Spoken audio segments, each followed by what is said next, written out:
শ্রাবণ মাসে প্রকৃতি যখন ভিজে ওঠে সবুজে সবুজে, ঠিক তখনই নারীদের হাতে ঝমঝম করে বাজে সবুজ চুড়ি।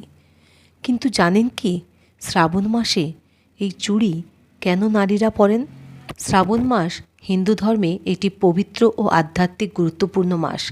এই সময়ে বিশেষ করে নারী সমাজ কিছু নির্দিষ্ট রীতি ও প্রতীক অনুসরণ করে থাকে, যার মধ্যে অন্যতম হলো এই সবুজ চুড়ি পরা। সাধারণ চোখে মেয়েরা এই সবুজ চুড়ি পরে শিবের প্রিয় রং সবুজ মনে করে, কিন্তু এই সবুজ চুড়ি পরার তাৎপর্য রয়েছে। শ্রাবণ মাস বর্ষার সময় আসে, চারিদিকে সবুজে মোড়ানো থাকে। সবুজ চুড়ি সেই প্রাকৃতিক সৌন্দর্য, উর্বরতা ও জীবনী শক্তির প্রতীক। বিবাহিত মহিলারা সবুজ চুড়ি পরে স্বামীর দীর্ঘজীবন ও সংসারের মঙ্গল ও সন্তানের কল্যাণ কামনা করেন।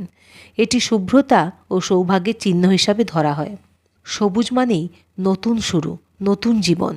অনেক মেয়েরাই তাই এই মাসে বিবাহের আশায় ও ভালো পাত্র লাভের আশায় শিবের ব্রত পালন করেন। সবুজ চুড়ি সেই আশার প্রতীক। চুড়ির এই সবুজ রং নারীর সাজের একটি গুরুত্বপূর্ণ অংশ। সবুজ রং শুভ এবং শীতলতাদায়ক, যা মনকে প্রশান্ত করে।